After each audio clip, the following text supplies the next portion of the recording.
now from Hollywood, California, the horror capital of the world, the Boulet Brothers, Creatures of the Night.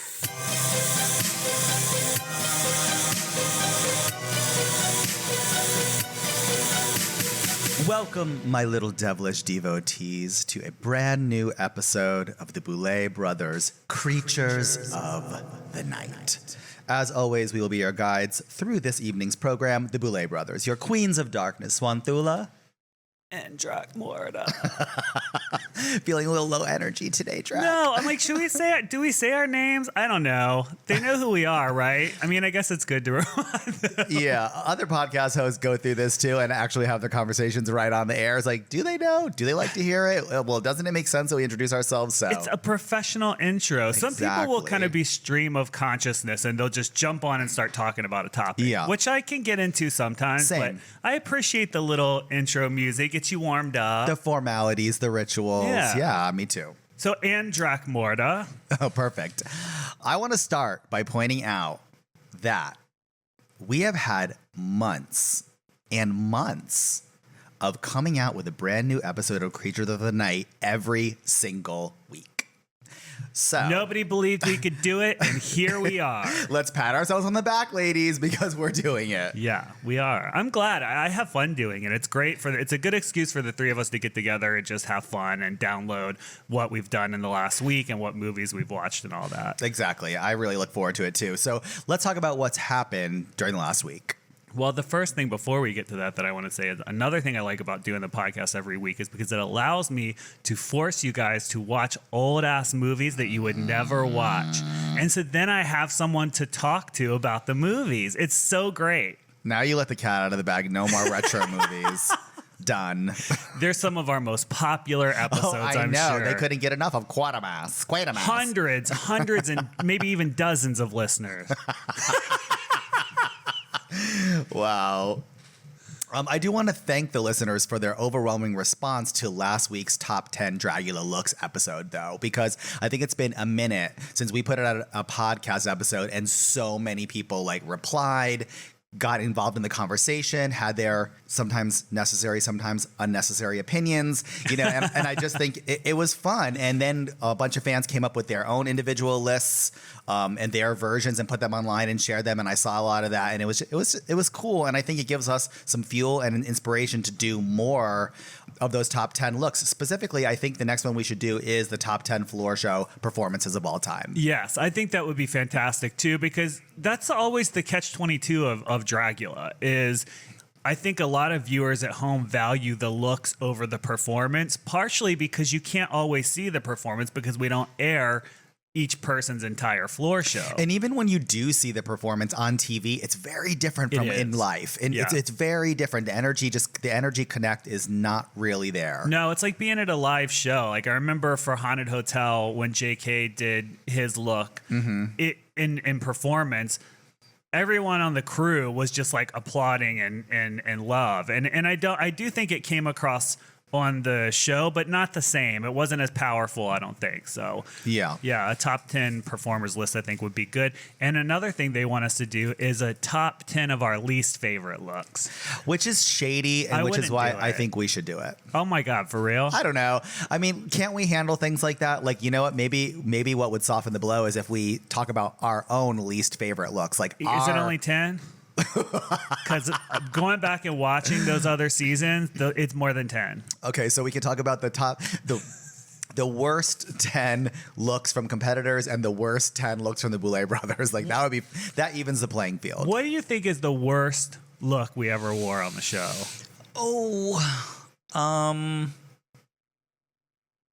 Definitely Haunted Hotel is up there. Oh, with the hat. Not a favorite. Yeah. No. And honestly, without the hat, maybe it would have been different. It would have been cool, yeah. You really can't let that one go, though, can you? No, because I wanted to wear a wig that day. And I remember the three of us were up in your dressing room. And I was like, does this look stupid? And you guys were like, no, it's cute. And I was like, I wanted to wear this other wig. but everybody thought that we should wear the hat. You are always that bitch. You are the one. If there's an opportunity, you throw your girls under the bus. That's what you do. Gotta keep things interesting. So somehow it's Can't get our along all fault the that time. our hats look like toilet bowl covers. No, it's the designer's fault. It is not you all's fault. But it is your fault for not recognizing that that's what they look like before the fans did. Damn. Because you know what? If it's like if your hair's fucked up and your friend doesn't tell you, and then you take pictures, and then later they're like, "What the fuck? Why didn't you tell me my hair was all fucked up?" It's like that. There's another look on season 5 that I didn't really care for, which was that we kind of had that top knot, super long braid, and we were wearing like the Hunger white Games outfit. looking. Kind of, yeah. Because you know what it was? That wig was not originally intended to go with that dress. And that's one of the things that people would never, how would they ever know, right? But we'll have our looks planned for the season. yeah. And I have huge boards with the, what are the accessories? What is the outfit? What's War the hair? plans, What's the makeup? mama charts, like right, workbooks. don't I? It takes me a long time to do that every year. And we don't have a stylist or anything. We do it all ourselves. So I think it's important to represent our drag and to show our creativity. Of course, but there's always a curveball, right? So if something doesn't come in on time, you're like, and like everything. And if that happens on episode 3, then 4, 5, 6 through 10, it's all thrown off. Yeah, because like you only have a cascade. certain amount of new wigs, and we always will get like 3 extra styles, just in case things that happen. But yeah, so that's what happened with that look. But now it goes down in history as one of our worst looks. Although it also went down the trash chute the other day, which is I was cleaning things up and I was going through our humongous drag closet, which needs to get reduced. And I did do some reduction, and including throwing that look down the trash chute. I love going to the trash and just throwing clothes and wigs in there. Like, is that fucked up? Mm-hmm. I'm like, I need to get rid of this and just like get this monkey off my back. Yeah. This drag monkey. No, it does feel good to just get stuff in the trash. It does. I mean, it's good to repurpose stuff, but... And we're not even talking about competitors right now. God. Please continue. The trash compactor. Okay. So our new EP is coming out just in time for Halloween, way in advance for Halloween, so you can kind of soak up all the goodness of our next musical project. And I'm delighted to announce that the title of the EP is called the Boulet Brothers Halloween House Party. Yes, and I'm so excited. I cannot wait for people to hear this album, and I hope they love it as much as I do, because I actually love it. I listen to it just hanging out or driving or whatever. For the record, I need to point out that Drac said she actually loves it, which is not something you'll hear Drac talk about very often. Usually comments in the detraction department. Now, you to say something positive like that, I just want to back it up too. I love it. I love all of the songs. We just got the master back, and it just sounds so good. And this entire EP will welcome all of our fans and listeners into the wicked world of the Boulet Brothers Halloween experience. It's super fun. I wanted to make a classic Halloween album that everybody could listen to, because like when you were a kid and Christmas came around and you put on this, everyone's family has the Christmas album, whatever it is, right? Or what playlist, whatever it is. And so I wanted to create that for Halloween. So when people are like, I'm having a Halloween party, or we're going to do pumpkin carving or something, you can put this on and it's the perfect soundscape. Oh, so many people that I know, myself included, I'm sure like tons of people listening to this right now, Dark Sided Divas have their own consistent playlists every time the calendar switches to October. And there's like classic songs that you love to hear and you associate them with the holiday. And I really hope we've created more than a few to add to those lists. Me too. And the design of the album looks really good too. It's so cunty. So Drac, do you want to make the official announcement of our newest? Yes. Yeah. Okay, so I can officially announce that we are the first horror hosts that are going to be introduced as skins in Dead by Daylight.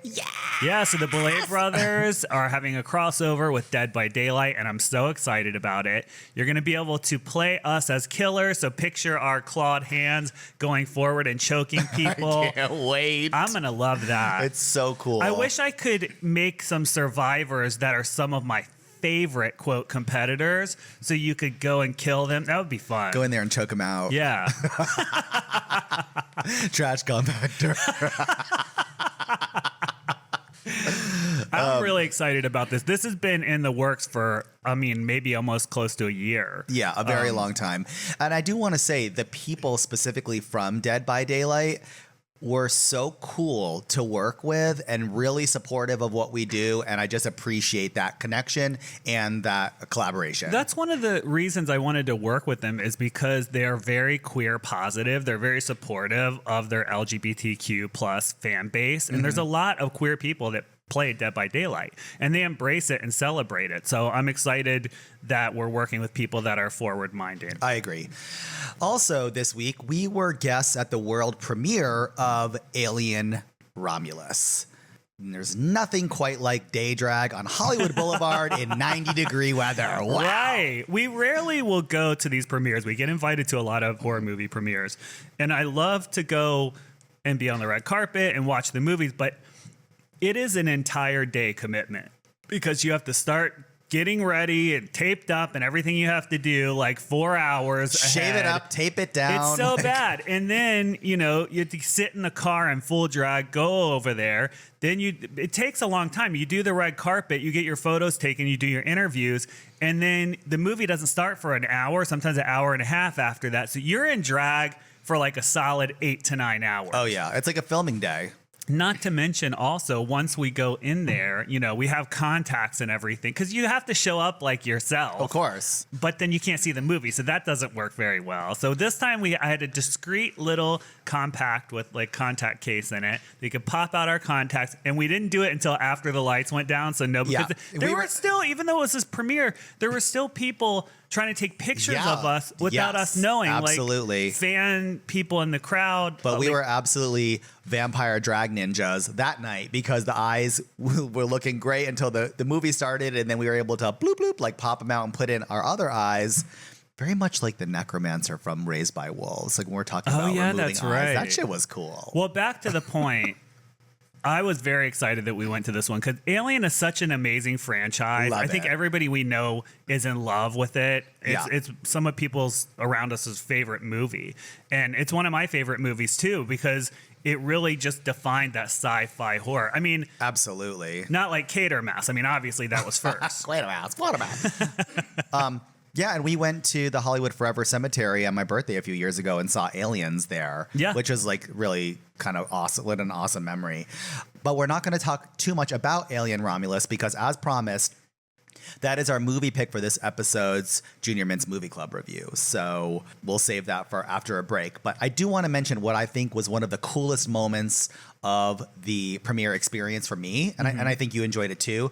Fede Alvarez, who co-wrote and directed this movie, was present and addressed the audience directly before the film started, and he was just humble and real, very cool, instantly likable, and I think that goes a long way when you see what then moments later you get to see what he created, which was also kind of cool, and it was a great thing. Yeah, everyone's just real people, and it's moments like that you get reminded of that, because he was telling a story about how he was he won tickets to come to a premiere in Hollywood, him and his friend, and they were like, oh my God, this is going to be the highlight of our life. We're going to a Hollywood premiere, and they went to the theater. And how did we break into this world? Yeah. Like, it doesn't get better than this. And then 20 years later, he's screening his own film. And it was at the same theater too. Yeah. So I just thought that was really cool. And it just reminds you, like, chase your dreams. It doesn't always happen overnight. Ask Chaperone.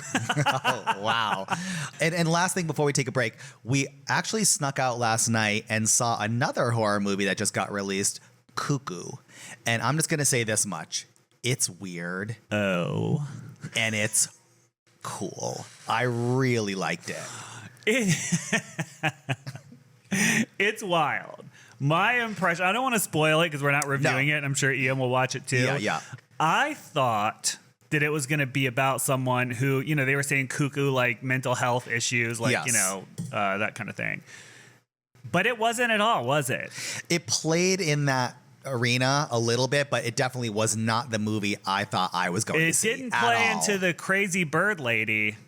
It's wild. Trope, which is what actually happened, but maybe we'll review it. Go out and see Cuckoo. Maybe we'll review it on the next episode. It was super cool. Obviously, like, we have polarized reactions to it, so I think that makes it worth watching. What I think of Cuckoo, though, it reminds me of when the fans say, release the trailer. I picture her face when she's like, like, she's screeching at him. That's the same thing. Amazing.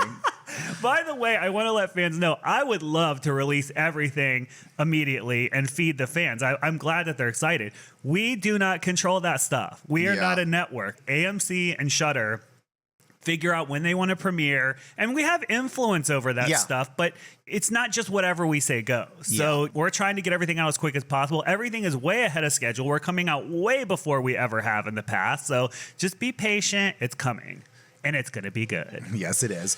We're going to take a quick break, and we will be right back.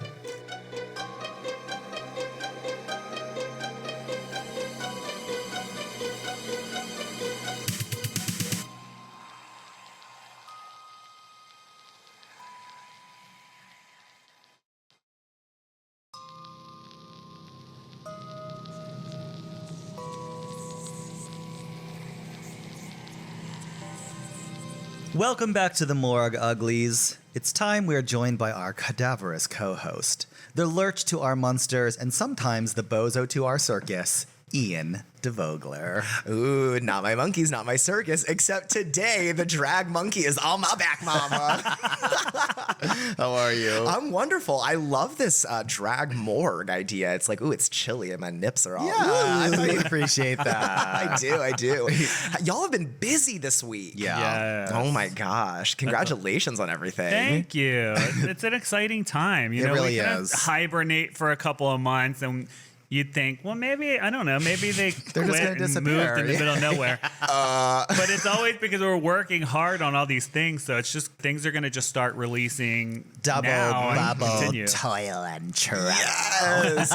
We were talking right before the podcast started about people like raw dogging flights, and I'm like, I don't think that they realize that it's like, when you work on this team, it's like flying is the one time where you're like, I think maybe I'll do some emails, but then I'm watching a movie. I'm hanging out. Like, it's like, because otherwise, girl, it's get ready. Divas. Flying is synonymous with self-care for me. Yeah, totally. It's awesome. Girl, put on a face mask, drink some water. Oh, you know I'm good for it. Especially like if we're going somewhere out of the country and you have a long, like, nice 12-hour flight. Oh, I'm like, yeah. I don't have internet signal. Fantastic. Oh, thank you. Girl, airplane mode is my best friend. That's a lie.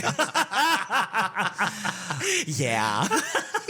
I used to look over at Ian, I'd be like, bitch, you're gonna crash the plane.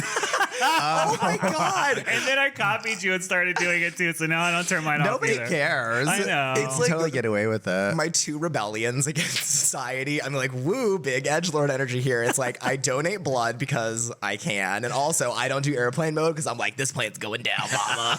It's gonna be me. I don't know why I hate flying so much that I'm like, do not do anything that's going to possibly cause even a little ounce of turbulence. Do you Oh my really? Do you gosh. really hate flying so much? I don't hate it so much now, but I don't like turbulence. I don't like the threat of like airplane mode crashing the plane, which I know it won't. But at first I didn't know. Airplane mode crashing the plane. I mean, if the wig / hat debacle from the haunted hotel wasn't bad enough that Swan and I got blamed for that, if the plane went down because I was playing on my phone with airplane mode off, I would never live it down in the afterlife. Somebody on this plane was on Grindr and short-circuited the controls to the pilot. Oh my God. First of all, it was scruff, and I just wanted to check and see if I got any woofs. All right, well, I think it's time we grab our shovels, find a fresh patch of earth, and dig into the worlds of Hollywood and horror. Ian, what offerings have you brought before us? Welcome aboard the Weyland-Yutani spacecraft Romulus. This message is for all new crew members currently awaiting their onboarding procedures. Before we begin your training in research development and creation of the perfect organism, we must ask that you listen to the following announcements regarding the orbiting planets of Hollywood and horror. Okay, now but just between us higher-up crew members, we all know our real priority these days are collectible popcorn buckets available for every new release. So, on that note, I come bearing the news there will be not one, but 2 collectible popcorn buckets for Alien Romulus, with Regal Cinemas announcing their second popcorn bucket, this time in the form of a birthing container with an external face hugger featuring a green light-up LED option. Girl, we already got the pics in our DMs DMs because our best friend's boyfriend gifted her with the whole package, like both of the buckets, Oh my the little God. alien thing, that the glowing face hugger, all of it. Really cute stuff. Yeah, and we have some special face huggers that they gave us at the premiere sitting right here on the table. Life-size articulated masks that you can actually put on your face, wrap around your head, and even wrap the tail around your throat, which many people did. And I gotta say, it made the viewing experience really fun. They were just sitting so there with them cute. clamped under their face for real. Really? Yeah. Yeah. Oh, with it girl. wrapped around their neck and everything. They were into it. I mean, I won't go into too much detail, but if you go to fun.com and you look up the alien Romulus face huggers, these are anatomically correct and have certain genitalia on the inside, which they think would make the viewing experience a little intense. Oh, but, that's why you gagged when you put that on earlier. well, I just, I thought it was maybe like a scratch and sniff toy. Like, I don't know. If you haven't gotten your fill and have not emptied your wallet at BouletBrothers.com, then perhaps the following horror collectibles will be right up your alley and your budget. Just recently announced, for fans of Henry Selick and Tim Burton's gateway horror classic, The Nightmare Before Christmas, they will be able to buy and build an exclusive official Lego set of the film's iconic Curly Q hilltop. Soda connoisseurs and fans of The Ghost with the Most will be able to get their grubby paws on a line of Beetlejuice licensed beverages, and for those digital demons out there, we will be getting 2 new official John Carpenter's Halloween video games, a brand new Ash vs. Evil Dead game, and not 1, not 2, but 3 MonsterVerse games, all coming in the next 2 years. You're going to be busy. You're gonna be very busy. Ooh, girl, Miss Michael Myers now. I'm gonna spend a lot of time in that jumpsuit, honey. Do you think that there's a way to make a Halloween game good? Yes and no. I think that one of the games looks cute. It's like a side scroller, like arcade style, kind of like 16-bit kind of game. Oh, okay. And you play as Michael, and it's way more like hack and slash, kind of like, it's like that, there's like an X-Men and a Teenage Mutant Ninja Turtles one. Yeah. It's definitely not like the movies, but it definitely feels fun. I don't know that it's actually possible to make a, like, you're playing as Laurie Strode and you're gonna stab yourself with Ozempic in the belly or something. They like, do- I don't know. in Dead by Daylight, you can select Michael Myers or the Survivor or Laurie Strode and pick the scene of their town, the town or whatever, Haddonfield. And that feels a little like it, but it's still like, it's not the same. It's not the same. And I feel like, and I like Dead by Daylight because I think it's fun for people to play together. But when I watch Halloween, I'm like, this is scary. Like, you're getting stalked, mama. And every time I play Survivor and other people are playing, they're like, ooh, Michael, don't catch me, daddy. I'm like, this isn't real. But also, that's me, so oops. I want to see your Survivor outfit. Oh, she's a slut. Do you have a male or female character? Male. Okay. Yeah. I'm a David King stan. Hot shorts. Oh, yeah. Hot shorts, leather jacket. Get into it. Work. Do you buy the outfits and all that stuff? I'm not an outfit buyer. If Okay. anyone wants to gift me an outfit, sure. But I'm like, whatever I can do with like the basic or with like blood points or whatever it is, the one that they're like, they pity give you the points every year. They're like, well, you ain't spending money unless it's a sale. So here you go. A struggle outfit.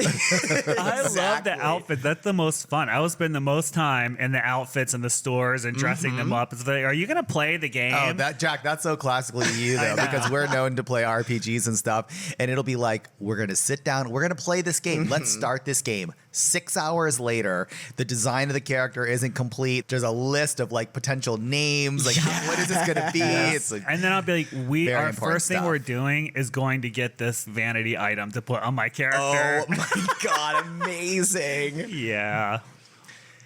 And finally, because it seems as though we won't stop getting announcements about upcoming events in October until spooky season is officially here, Halloween Horror Nights is adding another experience to its already slam-packed year ahead with the tease of this year's update to the iconic Terror Tram.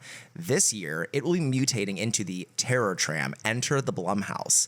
Featuring IP from The Purge and Happy Death Day franchises, The Black Phone, Freaky, and Megan, the revamped ride will take parkgoers through the backlot of Universal Studios for a creepy car ride if the line for the also announced The Weekend Nightmare Trilogy is too long to bear. you know, I'm a big fan of all the spooky, boofy stuff you can do around spooky. around Halloween season, but I do need to say this. Halloween Horror Nights need to get themselves together when it comes to that tram, especially the tram. Yeah. Because that list, I got excited for a minute, and then when I heard I'm like, wait, we've seen all of this before. Yeah. And now they're just going to kind of blend it up. Well, this will actually disappoint you even more. This is technically not even a new thing. Like, this has already been at a San Francisco haunt before. Like, Enter the Blumhouse has already happened. Oh, wow. And it's just getting ported over to the Terror Tram. That tram, literally, they're like, okay, guys, what do we got left? What didn't we use this year? Somebody get in a clown costume, make a video. That's the ride. And what was it last year? It was like a clown or something? Yeah, it was, I can't remember the name of the killer, but it was like local legend, Hollywood Hills clown killer kind of thing. Yeah. No. It was so bad. There was one year that it was The Walking Dead themed, and I think that was awesome. Yeah, that was like the one year in recent memory that was like, cool, get out of the tram and run, and it was like very experiential. But when we went a couple of years ago and it was the Jordan Peele experience, I was like, Jordan Peele, I know that you didn't personally look at this because this is weird as hell. And it was there this past year too.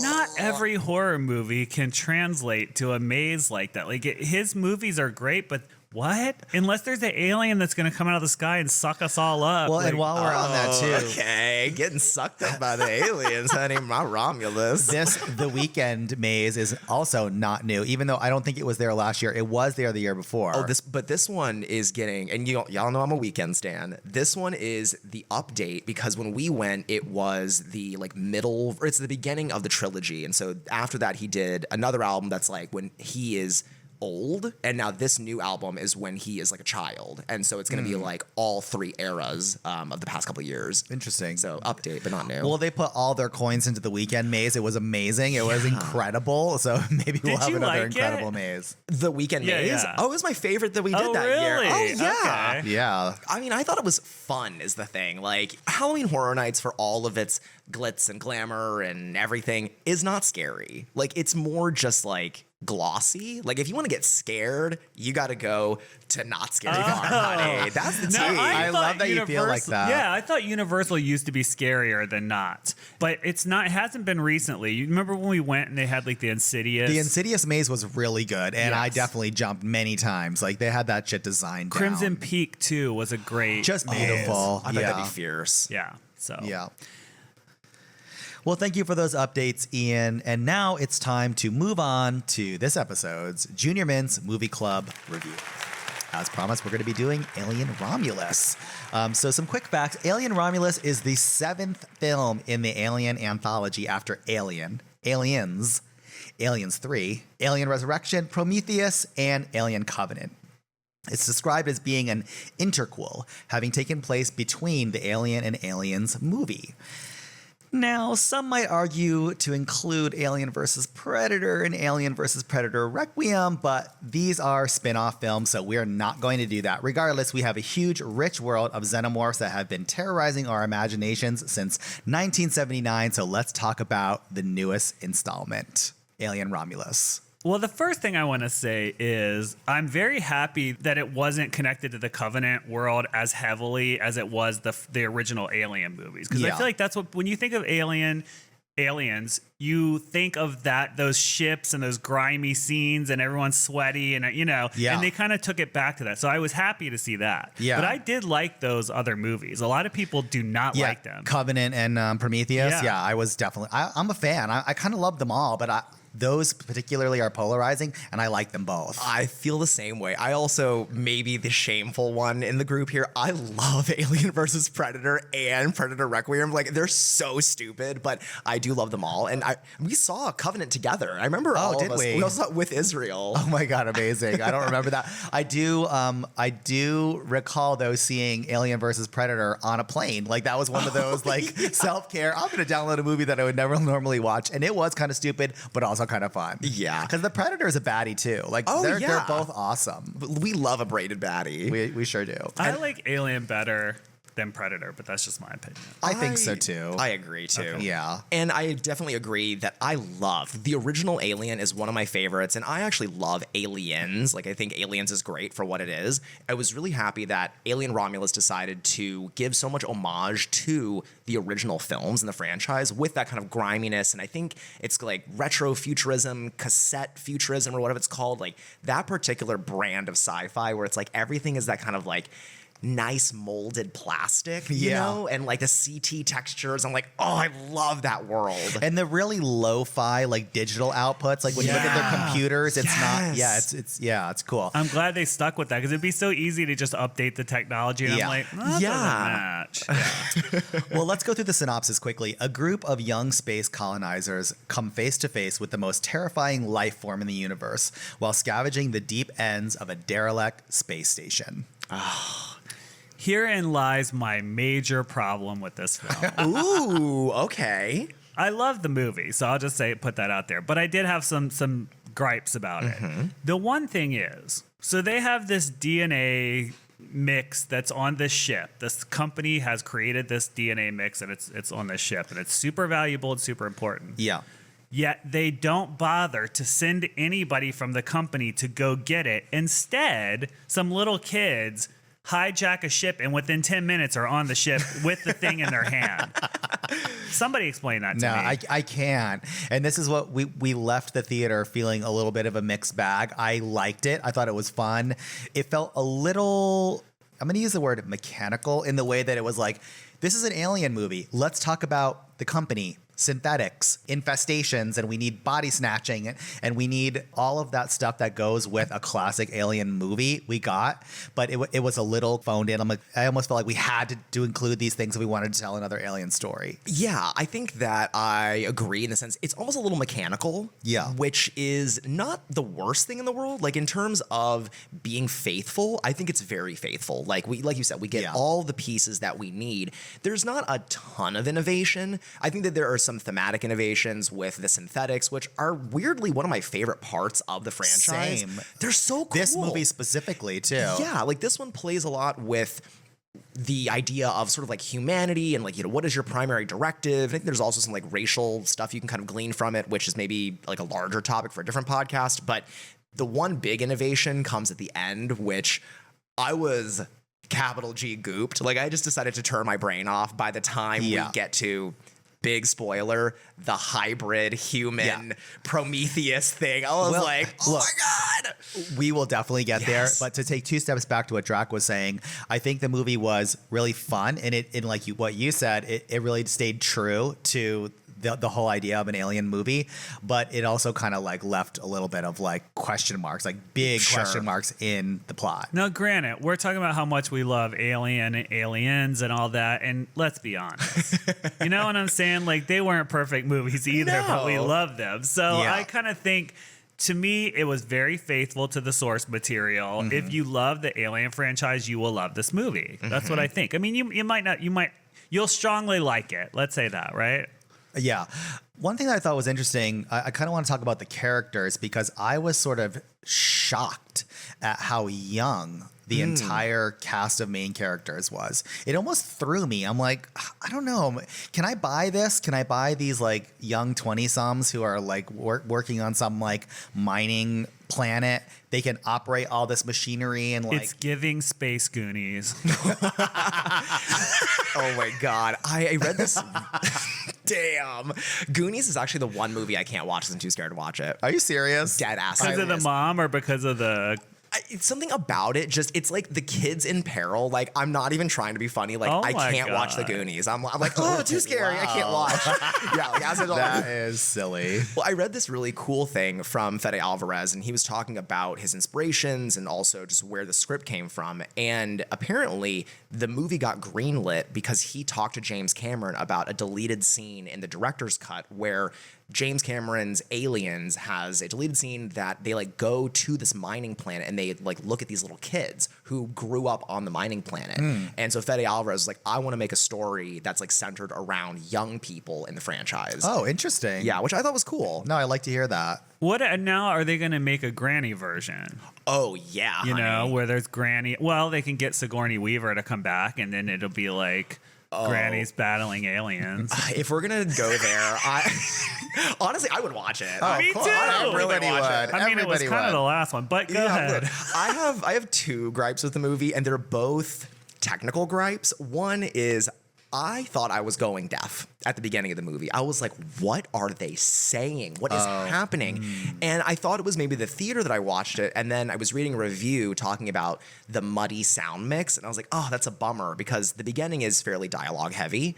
But my big gripe, and this is just a gripe that I have in general, is the CG of Rook, who that actor is dead, and that character is from the first movie. I'm like, this looks bad. Like the whole movie, there's so many cool practical effects, practical face huggers, practical xenomorphs, and then we have this like CG plastic mask synthetic, who's like a big part of the movie. I was like, ugh, I hate this. I didn't feel that because I felt like it was so. Look, when we think about the original, that whole sequence was wonky with him, with Rook, and like especially when he's bisected at the waist Sure. and he's like sitting there, and you're like supposed to believe. There's one scene where it's hi plastic mannequin head, and then like the next scene, the next clip is his real face, like kind of like right there in the body. But I thought it was giving the old retro representation of Rook, thought and, so and too. I was okay with that. I'm all about CGI coming to like when in Star Wars when they brought Princess Leia back, and I'm about it.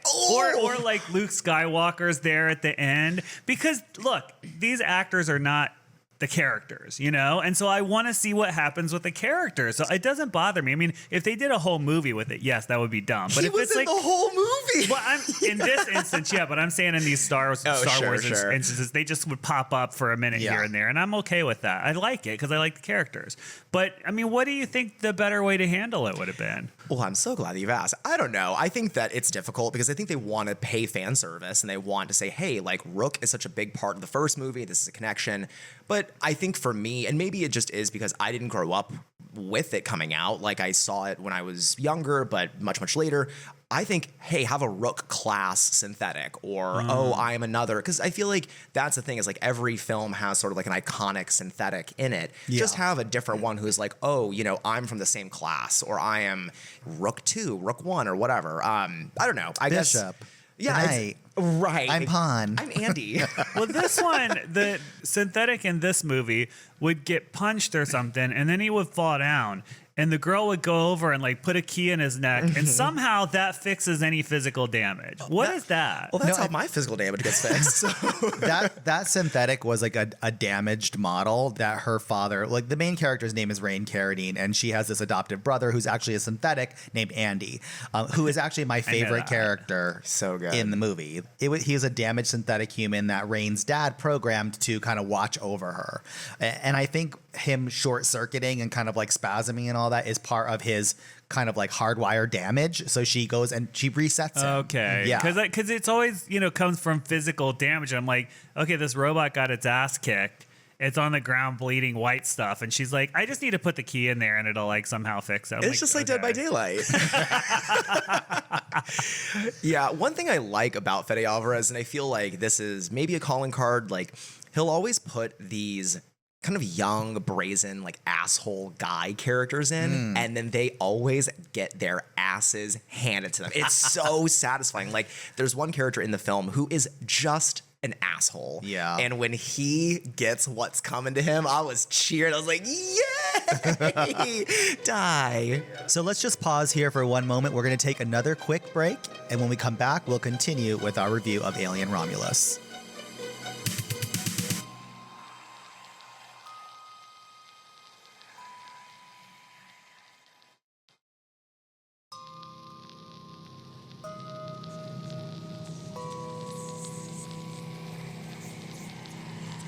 We have returned, Uglies. On with the show.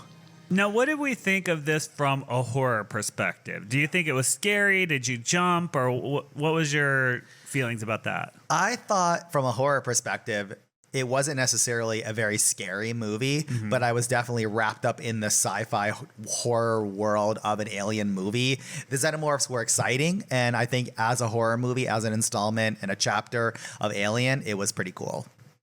I agree. I think that Alien Romulus is not the scariest movie ever, but I'm also really over movies being purported as being the scariest movie ever. I'm like, don't do it to me. Don't do it anymore, because I just went legs. They're trying it with Cuckoo, and it is not. It is not the scariest movie. Mama, I could tell you even by looking at the trailer, I'm like, this movie will probably be fun. Not the scariest movie I've ever seen. It's like a weird Twin Peaks kind of. I thought I was going to get scared. Like the way that really? the way that the trailers were playing out, I'm like, oh, this movie's going to terrify me. And I'm looking inward these days now because I thought the same thing was going to happen with Longlegs. And I think I judge a movie based on the trailer with that. No, based on how much I think it's going to terrify me. Oh, Yeah. interesting. Yeah. Well, yeah, just to wrap things up with Romulus, I definitely jumped a few times. Like, there's a big scare at the end that's, I think, one of the purest, like, jump scares of the movie that I jumped.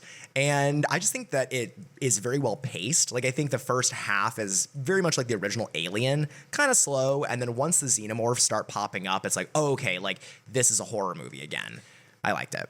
I think as a horror movie, it was a little more science fiction adventure with a little dose of horror. You know, I don't think it was like a horror science fiction film. It seemed a little more adventure-y to me because there's goals and you're doing things. It's not just like you're being pursued or it's all about terrifying these people that are on the ship. It was like, we have to go over here and push this button and then go get the thing. You know, it's like, okay, it's a whole thing.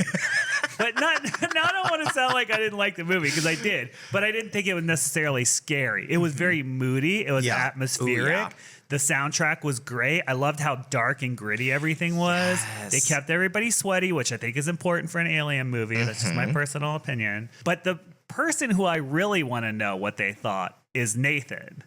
Your partner, because I know he loves Alien. So what did he think of it? I think that she loved it. It's funny, when we go see movies together very late at night, I'm usually in the car. I'm like, okay, and he's like exhausted. Like he's like not ready to talk about it. But I basically badgered him into talking about it. I was like, come on, like, what do you think? And he really liked it. Okay. He was definitely on the, like, it's not super scary, but he agrees, like, it's very fun. Like, it's definitely more Aliens than it is Alien. Yeah. But yeah, he loved it. He's a xenomorph queen. It's hard too to sit in a theater, and I don't know where they put us. They literally put us in the middle, like the best seats in the house at this premiere. And we didn't even know Brian and David were there. I didn't even know they were going. I ran into, that was kind of fun. So we all like gathered up around our seats. It was like the Hollywood ghouls all showed up, but we didn't know the other ones were coming, and we all kind of like reunited. Well, you don't want to be like, hey, are you going to the premiere? And they're like, no, I didn't get invited. And you're like, oh, sorry. And that's exactly why they're not asking us too. But it's hard to sit in a theater in full drag with corsetry and everything. Very distracting. It's distracting. And I also wonder, because the theater there's so immense and it has everything's perfect, the sound, everything. I wonder how much that influences how much we liked it too. I was wondering about that because when I saw the photos of y'all, which by the way, I don't know that it's been said yet, you both stunted on hose. Thank you. Thank you. I wasn't sure about that look because I was like, is this too like dominatrix slut for a red carpet? No, you looked fabulous. That being said, the second I saw you, I was like, girl, like wig, snatched to high hell, taped, contacts, full beat, day drag, wearing fucking vinyl and gloves. I was like, they have to be uncomfortable. Like, they're like just sitting in a movie theater watching that. Girl, I was like, get me in this goddamn theater. I couldn't get into that air conditioning fast enough. Yep. I feel like it might be worth a watch that's like comfortable. Yeah. Not that you weren't, getting an amazing experience, but when I saw it, I mean, it was like, the full recliner back seats and like, it just was very chill. I wonder Okay, the seats at the Chinese theater are 2 recliner. Like it was like pimp level recliner to the point where I couldn't sit back because the whole chair went way back and then my wig was getting crunched. And we can't have that. So I had to sit there very just like uncomfortably astute and erect in my back and my legs and my feet. And it was just not cute. I recently saw Oppenheimer at the Chinese theater and I will never go to the Chinese theater like on my own accord paying for a ticket again. I think that the theater experience is too Hollywood. Okay, It's like I see. It's like you're going to go see like a theater production, and versus like I'm now spoiled. I'm an AMC Stubs member. Like I have like the Dolby Cinema like reclining seats with the leather, and it's very like plush. And then I feel like when you go to the Chinese theater, it's very like, welcome to the Chinese theater, and it's very this. And I'm like, I don't know that I want that anymore. I used to be very into the Alamo Drafthouse. I was like, that's the favorite, but it's not anymore. The screens are small. I don't like to eat the theaters. No, I don't really like that. Like the full meals are coming out and everything. I'm like, that's a little bit much. I'm like, the only thing I want to eat is put my hand in this alien Romulus head and get my snacks. So the reason I want to go see it again too, because I want to go watch it again, is I think there'll be story elements that were said, because like you said, it was hard to hear. And I think they probably said sentences and there was dialogue that would have clued us in more on the story, but we didn't hear it, because especially in those kind of theaters, there's so much commotion at a premiere and people reacting to things. You miss some of the well, like you just said it, like cluing you in on the story, because there's one big gripe that I have with this, and it's this. And I'm good for no explanation. Like, I don't mind doing the work as a viewer to like figure out what's happening in the story, but there were just not enough clues to answer this question. So the first girl, one of the navigators, gets the face hugger. Navarro becomes the first host, right? Chestburster, we have a xenomorph. The xenomorph detracts into the space station. Moments later, they're exploring some like airlock tunnel. The walls have been kind of alienified and they're all slimy and shit. And we have a squad of xenomorphs, like 6, 7, 8, which was a sickening image. I'm like, oh my God, it got me excited. Like my blood started pumping, but also where did they come from? Oh, like, Diva, I think you need to rewatch the movie, because it's the crew of the Romulus. All the walls are plastered with their corpses, and all the face huggers are on the ground. Oh, okay. Yeah. Okay. Yeah. It's because I feel like you should go see it again. Yeah, no, we're good. We're totally going to. Wait a minute. Wait, hold. There was one line that I held on to, which was, it's like the perfect organism.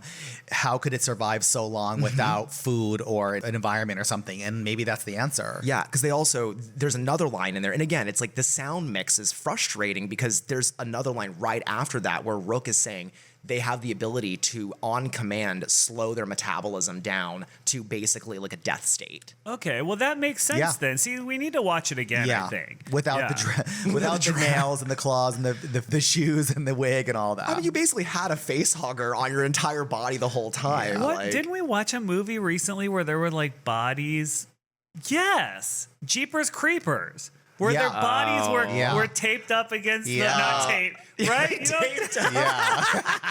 I remember we just watched Jeepers Creepers. We're 3/4 of the way through it. Yeah. And it's similar image of like the bodies up on the, it's weird to see both those. Yeah. You're right.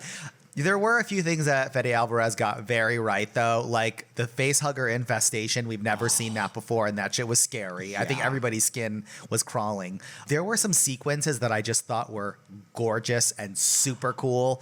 Specifically, when you mentioned the sound, we'd have like this really erratic sort of dynamic fight scene. There's blasters going off and, acid blood like floating in 0G, and then cut to an exterior view of the ship, and it's just like the drone of space and almost silent, and it gave me the chills. I thought it was really effective. Yeah, for sure. I mean, it's the definition of like in space, no one can hear you scream. Yeah. Very, very isolating, very scary. Yes. So overall, we like this movie, yeah?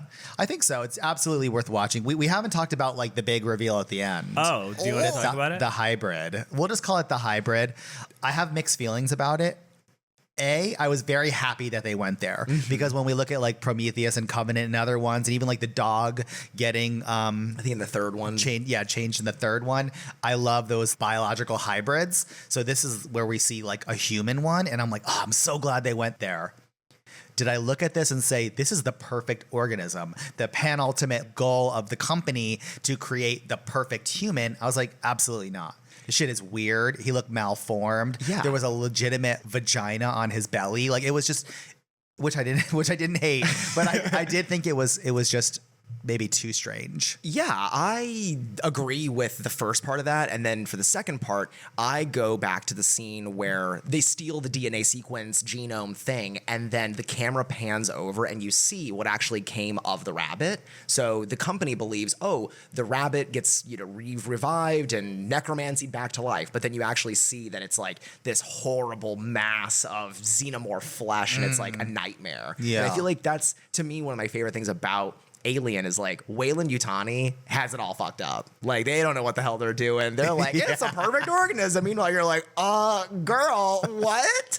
Yeah. I thought that it was cool looking. I just don't think it was terrifying, right? Like, so when you see a xenomorph, it's so scary looking, and they have all these levels of like mouths coming out and all this. And this was just like super tall man, like that's what it felt like to me. I was like, why is that scary? I wished his head had been like 4 times the size of a human with like a big scary mouth or something, because I was like, what is he gonna do to you exactly? Bite you? Like what? Yeah, I think he's definitely the Prometheus creatures, or whatever that race of proto-humans are, I guess, which I think that's when you were saying earlier, like, I'm glad that it paid more homage to the Alien and Aliens versus the later ones. I agree with you, because I think that those are they're the purer versions of the story. But I was happy, because if you haven't seen Prometheus, you'd be like, well, why the hell does it look like that? Right. And unless you've seen it, you'd be like, oh, okay, got it. Like, this is a nod to that. But even in that, they were giant, So that was like, I was like, well, she's why? also super tall. Yeah, but like his head was like, because he got close to his mom, right? Yeah. And their heads were like very closely the same size. And I was like, I thought they were supposed to be giant. Anyways. I think we both would have appreciated a very elongated human head, like influenced by the shape of the xenomorph head. Yeah. But I think overall this was like really successful and fun. People should go out and watch Alien Romulus. If you love Alien and the Alien world, you'll love this movie. And I think the creature effects were also excellent. We met the guys that worked on it at the premiere, who also did all the other Alien movies. Oh, cool. And it was really cool that they brought them back for that. And I thought they did a fantastic job with it all. Yeah. I agree. Last nitpick I want to say, what did you guys think about how easily that army of xenomorphs was taken out just from this gun? Didn't like it. Yeah, it defanged them. Like they seemed so deadly and difficult to kill, and like the perfect organism, like the perfect predator, and they did not seem that way when this girl was just offing half a dozen in 5 minutes. It's the only thing that I really, I guess, have a gripe with. And when you were saying like, oh, I'm glad they didn't update the technology, that's the one piece that they did update in a weird way, where I'm like, oh, so wait a minute. Aliens, ooh, girl, she's getting into her numbers. Aliens takes place 60 years after Alien, and this one is 20 years after Alien. So how come in Aliens, where they have these like colonial space marines, they don't have this auto lock technology, but they do have the auto lock technology on this Weyland-Yutani research vessel? Like, make that make sense, honey. All right, that's all the time we have for today's episode. Please make sure to rate, review, and subscribe wherever you listen, and let us know what you thought of Alien Romulus as well. We would love to hear your feedback. Until next time, Uglies. The Boulet Brothers Creatures of the Night is hosted and produced by Dracula and Swantula Boulet, along with co-host Ian Devoglaer, with music by Neuron Spectre.